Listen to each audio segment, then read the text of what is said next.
This, I think, sets a standard for what the minimum should be depending on what you're accused of. Stefanski says this update to Louisiana law would minimize crime in the state. If it would pass, what it would do is it would set a minimum floor of $100,000, so your bond has to be at least $100,000 if you're charged with a violent crime.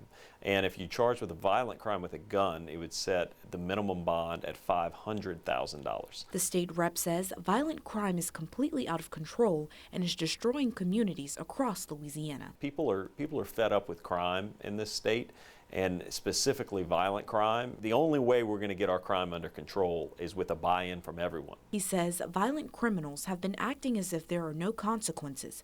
Louisiana must return to law and order. This is my attempt to address one thing, which is when someone is charged with a violent crime, making sure that they're not back on the streets without an appropriate bond. In addition to requiring the minimum bail, the proposed legislation requires a judge to present written documentation for setting bail less than the amount in the proposed law.